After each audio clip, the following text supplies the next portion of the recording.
اسلام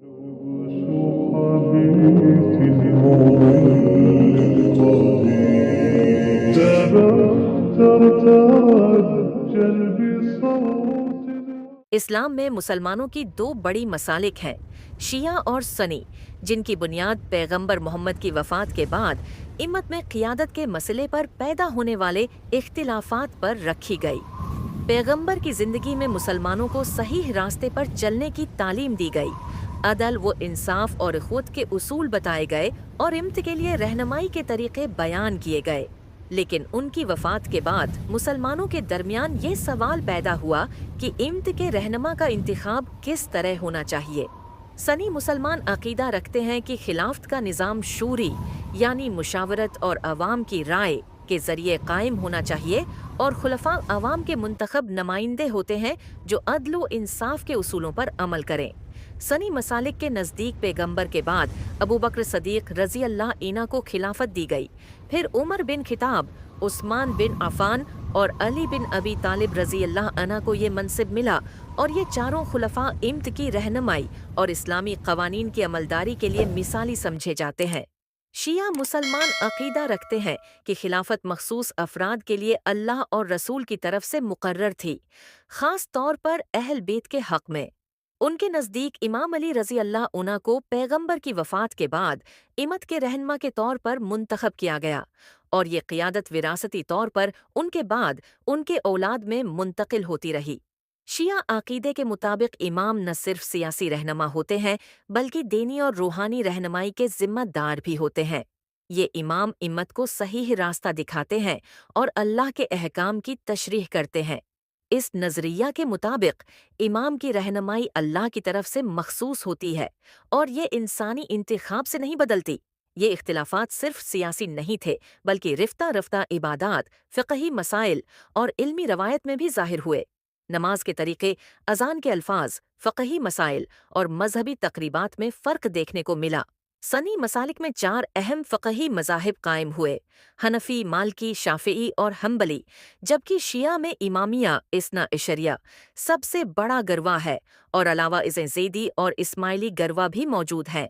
یہ مسالک اپنے فقہی اصولوں کے مطابق اسلامی تعلیمات کی تشریح کرتے ہیں اور مسلمانوں کو دین کی صحیح راہ دکھاتے ہیں۔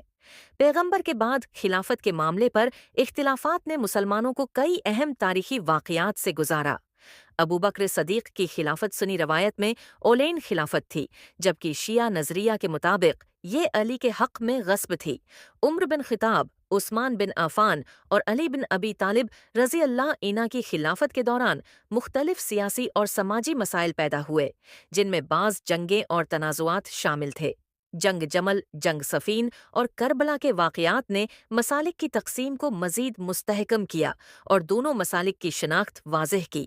کربلا میں امام حسین رضی اللہ عنہ اور ان کے ساتھیوں کی قربانی نے عدل و حق کے لیے جدوجہد کا عملی نمونہ قائم کیا، اور یہ واقعہ آج بھی مسلمانوں کے دلوں میں گہرائی سے محفوظ ہے۔ شیعہ اور سنی دونوں نے علمی ترقی اور مذہبی تعلیم میں اہم کردار ادا کیا۔ سنی علماء جیسے امام ابو حنیفہ، امام مالک، امام شافعی اور امام احمد بن حنبل نے فقہی اصولوں اور اسلامی قوانین کی تشریح کی، مدارس قائم کیے اور امت کو دین کی صحیح تعلیم دینے میں حصہ ڈالا۔ شیعہ علماء جیسے امام جعفر صادق، امام رضا، امام موسی کاظم نے بھی دینی اور فقہی علوم کی تعلیم دی، علمی روایت قائم کی اور مسلمانوں کو روحانی اور عملی رہنمائی فراہم کی۔ ان علماء کی کوششوں سے فقہ، حدیث، تفسیر اور دیگر علوم میں ترقی ہوئی اور مسلمانوں کو دین کی صحیح تفہیم حاصل ہوئی۔ شیعہ اور سنی مسلمانوں کے عقائد میں بنیادی فرق موجود ہے، لیکن دونوں اسلام کے بنیادی اصولوں پر ایمان رکھتے ہیں، جیسے اللہ کی وحدانیت، پیغمبر محمد کی رسالت، قیامت اور آخرت کا یقین۔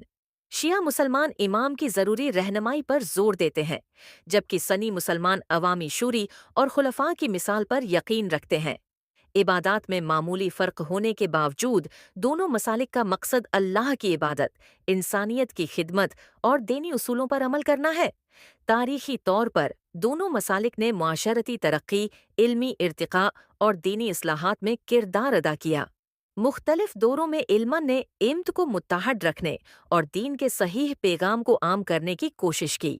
سنی اور شیعہ مسلمانوں کے درمیان علمی مکالمہ، کتابیں اور مدارس کے ذریعے علمی تبادلہ ہوا۔ ان کے تجربات اور فہم سے امت کو دین کی گہرائی سمجھنے کا موقع ملا۔ موجودہ دور میں دنیا بھر میں دونوں مسالک کے تعلیمی ادارے، عبادتی مراکز اور دینی ادارے موجود ہیں۔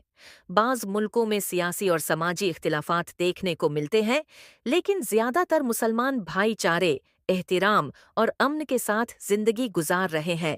دونوں مسالک نے اپنے علماء کرام کے ذریعے مسلمانوں کو دینی تعلیم، اخلاقی تربیت اور روحانی رہنمائی فراہم کی ہے۔ اس کے علاوہ دونوں مسالک نے فقہ، حدیث اور تاریخ میں اہم تحقیقی کام انجام دیے ہیں، جو آج بھی دینی علوم کے لیے قیمتی وسائل ہیں۔ شیعہ اور سنی کے درمیان اختلافات کو سمجھنا ضروری ہے تاکہ مسلمان ایک دوسرے کے عقائد کا احترام کریں اور اتحاد و بھائی چارے کے ساتھ رہیں۔ اسلامی تعلیمات میں امت کی وحدت اور اخوت پر زور دیا گیا ہے۔ اختلافات کے باوجود اسلام کے بنیادی اصول سب کے لیے مشترک ہیں اور دینی رہنماؤں کی تعلیمات امت کو صحیح راستے پر رہنے میں مدد کرتی ہیں۔